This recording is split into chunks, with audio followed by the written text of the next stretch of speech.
നിങ്ങൾ അടുത്തിടെ നിങ്ങളുടെ വാഹനത്തിൽ പെട്രോൾ അടിച്ചതിന് ശേഷം മൈലേജ് പെട്ടെന്ന് കുറയുന്നതായി ശ്രദ്ധിച്ചിട്ടുണ്ടോ? അല്ലെങ്കിൽ പുതിയൊരു വാഹനം വാങ്ങി ഏതാനും മാസങ്ങൾക്കകം തന്നെ എഞ്ചിനിൽ തകരാറുകൾ കണ്ടു തുടങ്ങിയ അനുഭവം നിങ്ങൾക്കുണ്ടായിട്ടുണ്ടോ? ഒരു സാധാരണക്കാരൻ സ്വന്തം അധ്വാനത്തിൻ്റെ വലിയൊരു പങ്ക് മാറ്റിവെച്ചാണ് ഒരു വാഹനം വാങ്ങുന്നത്. ലക്ഷക്കണക്കിന് രൂപ വാഹനത്തിന് വില നൽകുമ്പോൾ തന്നെ വൻ തുക റോഡ് ടാക്സായും ഇൻഷുറൻസായും നമ്മൾ അടയ്ക്കുന്നുണ്ട്. അതുകൊണ്ടും തീരുന്നില്ല. ലിറ്ററിന് 100 രൂപ നൽകി അടിക്കുന്ന പെട്രോളിൻ്റെ പകുതിയിലധികവും കേന്ദ്ര സംസ്ഥാന സർക്കാരുകൾക്ക് നികുതി നൽകുകയാണ്. എന്നാൽ ഇത്രയൊക്കെ നികുതി നൽകുന്ന നമ്മൾ സാധാരണക്കാർക്ക് പകരം ലഭിക്കുന്നത് എന്താണ്? ഇന്ന് രാജ്യത്ത് നമ്മൾ അടിക്കുന്ന പെട്രോളിൽ 20% എഥനോളാണ്. അതായത് 1 ലിറ്റർ ഇന്ധനം അടിക്കുമ്പോൾ അതിൽ 800 മില്ലി ലിറ്റർ മാത്രമാണ് യഥാർത്ഥ പെട്രോൾ. ബാക്കി 200 മില്ലി ലിറ്ററും എത്തനോളാണ്. ഈ വിഷയം മുൻനിർത്തി ഇപ്പോൾ രാജ്യ തലസ്ഥാനത്തും സോഷ്യൽ മീഡിയയിലും ഒരു പുതിയ പ്രതിഷേധ തരംഗം ഉയർന്നു വന്നിരിക്കുകയാണ്. E20 ജനതാ പാർട്ടി എന്ന പേരിൽ എക്സിലും ഇൻസ്റ്റഗ്രാമിലും ആരംഭിച്ച അക്കൗണ്ടുകളിലേക്ക് മണിക്കൂറുകൾ കൊണ്ടാണ് ആയിരക്കണക്കിന് ആളുകൾ ഒഴുകിയെത്തുന്നത്. എന്താണ് ഈ E20 പെട്രോൾ പ്രക്ഷോഭം? സാധാരണക്കാരുടെ പോക്കറ്റടിക്കുന്ന ഈ നയത്തിന് പിന്നിലെ രാഷ്ട്രീയവും സാമ്പത്തികവുമായ താൽപ്പര്യങ്ങൾ എന്തൊക്കെയാണ്? കേന്ദ്ര സർക്കാരിനും നരേന്ദ്രമോദി, നിതിൻ ഗഡ്കരി കൂട്ടുകെട്ടിനും ഇത് ഉണ്ടാക്കാൻ പോകുന്ന തലവേദനകൾ എത്രത്തോളമാണ്? നമുക്ക് ഓരോന്നായി വിശദമായി തന്നെ പരിശോധിക്കാം. ആദ്യം കാര്യങ്ങൾ സാങ്കേതികമായി മനസ്സിലാക്കാം. എന്താണ് ഈ E20 പെട്രോൾ? 80% സാധാരണ പെട്രോളും 20% എഥനോളും കലർത്തിയ ഇന്ധനമാണ് E20.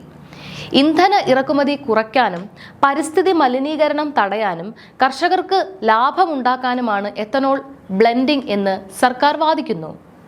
കേൾക്കുമ്പോൾ ഇതൊരു മികച്ച പദ്ധതിയായി തോന്നാം. എന്നാൽ യാഥാർത്ഥ്യം എന്താണ്?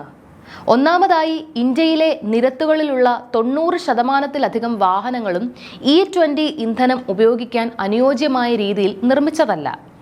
എഥനോൾ ഒരു ആൽക്കഹോൾ ഘടകമായതിനാൽ അത് അന്തരീക്ഷത്തിലെ ഈർപ്പം വേഗത്തിൽ വലിച്ചെടുക്കും.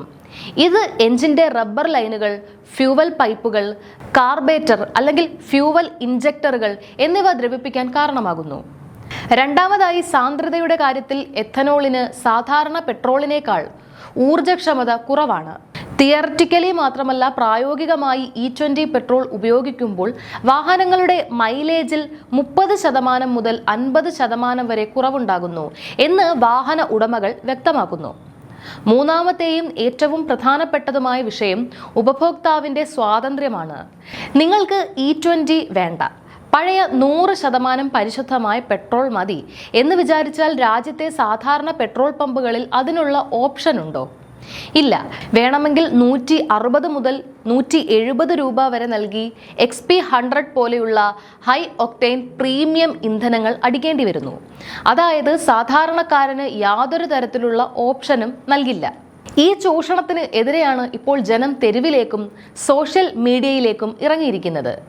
ഡൽഹിയിലെ ജന്തർ മന്ദറിൽ ഉയർന്ന പ്രതിഷേധങ്ങൾക്ക് പിന്നാലെയാണ് സോഷ്യൽ മീഡിയയിൽ E20 ജനതാ പാർട്ടി എന്ന അക്കൗണ്ട് പ്രത്യക്ഷപ്പെടുന്നത്. ഇവരുടെ പ്രധാന മുദ്രാവാക്യം വളരെ ലളിതമാണ്: let consumers decide what goes in there fuel tank. അതായത് തങ്ങളുടെ വാഹനത്തിൽ ഏത് തരത്തിലുള്ള ഇന്ധനം ഒഴിക്കണം എന്ന് തീരുമാനിക്കാനുള്ള അവകാശം ജനങ്ങൾക്ക് വിട്ടു നൽകുക. നേരത്തെ നീറ്റ് പരീക്ഷാ തട്ടിപ്പിലും മറ്റു ക്രമക്കേടുകളിലും പ്രതിക്കൂട്ടിലായ കേന്ദ്ര ഭരണകൂടത്തിനെതിരെ ധർമ്മേന്ദ്ര പ്രധാന്റെ രാജി ആവശ്യപ്പെട്ട് പ്രതിഷേധങ്ങൾ ശക്തമായിരുന്നു. അതിന് തൊട്ടു പിന്നാലെയാണ് E20 വിഷയം ഒരു വൻ ജനകീയ പ്രക്ഷോഭമായി മാറുന്നത്. തുടക്കത്തിൽ ഗ്രൗണ്ട് തലത്തിൽ പ്രചാരണങ്ങൾ സംഘടിപ്പിക്കാനാണ് ഇവർ ശ്രമിക്കുന്നത്. എന്നാൽ ഈ വിഷയത്തിന്റെ ഗൗരവം മനസ്സിലാക്കി രാജ്യത്തിന്റെ വിവിധ ഭാഗങ്ങളിൽ നിന്നുള്ള വോളണ്ടിയർമാർ മണിക്കൂറുകൾക്കുള്ളിൽ ഇതിന്റെ ഭാഗമാകാൻ മുന്നോട്ട് വരുന്നുണ്ട്. ഇനി ഇതിനു പിന്നിലെ യഥാർത്ഥ രാഷ്ട്രീയവും സാമ്പത്തിക കച്ചവടവും എന്താണെന്ന് നമുക്ക് മനസ്സിലാക്കാം. 2030 മാത്രം രാജ്യത്ത് സാർവത്രികമാക്കാൻ പദ്ധതിയിട്ടിരുന്ന E20 നയം 2024 മുതൽ 2026 കാലയളവിനുള്ളിൽ പെട്ടെന്ന് നടപ്പിലാക്കാൻ സർക്കാർ കാണിച്ച ധൃതിക്ക് പിന്നിൽ എന്താണ് കാര്യം? കേന്ദ്ര റോഡ് ഗതാഗത മന്ത്രി നിതിൻ ഗഡ്കരിയുടെയും അദ്ദേഹത്തിന്റെ മകൻ നിഖിൽ ഗഡ്കരിയുടെയും ഉടമസ്ഥതയിലുള്ള ബിസിനസ് ഗ്രൂപ്പുകൾക്ക് എഥനോൾ ഉൽപാദന മേഖലയിൽ വൻ നിക്ഷേപങ്ങളും പ്ലാന്റുകളുമുണ്ട്. ഉത്തരാഖണ്ഡ് ഉൾപ്പെടെയുള്ള സംസ്ഥാനങ്ങളിലെ വലിയ എഥനോൾ പ്ലാന്റുകളുടെ ലാഭത്തിനും സ്വകാര്യ വ്യവസായികളുടെ വളർച്ചയ്ക്കും വേണ്ടിയാണ് രാജ്യത്തെ കോടിക്കണക്കിന് വാഹന ഉടമകളുടെ തലയിലേക്ക് ഈ ഇന്ധനം നിർബന്ധപൂർവം അടിച്ചേൽപ്പിച്ചത് എന്ന് ഗുരുതരമായ ആരോപണങ്ങൾ ഉയരുന്നു. അതിനോടൊപ്പം തന്നെ എഥനോൾ ഉപയോഗം കാരണം 20 ലക്ഷം രൂപയുടെ വാഹനം കേടായ സംഭവത്തിൽ വാഹനം മാറ്റി നൽകാനോ പണം തിരികെ നൽകാനോ അടുത്തിടെ ഉപഭോക്തൃ കോടതി ഉത്തരവിട്ടിരുന്നു.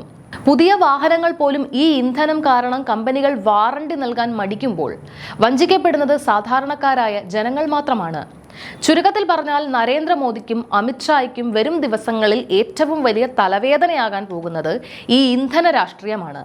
ഒരു വശത്ത് പ്രതിപക്ഷം ഉയർത്തുന്ന പരീക്ഷാ ക്രമക്കേടുകൾ, മറുവശത്ത് ജനങ്ങൾ നേരിട്ട് അനുഭവിക്കുന്ന E20 പെട്രോൾ സൃഷ്ടിക്കുന്ന കനത്ത സാമ്പത്തിക നഷ്ടങ്ങൾ. ക്രീസിൽ നിൽക്കുന്നത് നിതിൻ ഗഡ്കരിയും നരേന്ദ്രമോദിയുമാണ്. എന്നാൽ ബൗൾ ചെയ്യുന്നത് നികുതി അടച്ച് വഞ്ചിക്കപ്പെട്ട രാജ്യത്തെ സാധാരണ ജനങ്ങളാണ്. ഈ പോരാട്ടത്തിൽ ആരുടെ വിക്കറ്റാണ് വീഴാൻ പോകുന്നതെന്ന് രാജ്യം ഉറ്റുനോക്കുന്നു. നിങ്ങളുടെ വാഹനത്തിലും E20 പെട്രോൾ ഉപയോഗിച്ച് മൈലേജ് കുറയുകയോ എൻജിൻ തകരാറുകൾ ഉണ്ടാവുകയോ ചെയ്തിട്ടുണ്ടോ? ഉപഭോക്താക്കൾക്ക് ഇന്ധനം തിരഞ്ഞെടുക്കാനുള്ള സ്വാതന്ത്ര്യം നൽകണം എന്ന ഈ ആവശ്യത്തോട് നിങ്ങൾ യോജിക്കുന്നുണ്ടോ? നിങ്ങളുടെ വിലയേറിയ അഭിപ്രായങ്ങൾ താഴെ കമന്റ് ബോക്സിൽ കൃത്യമായി രേഖപ്പെടുത്തുക. നന്ദി.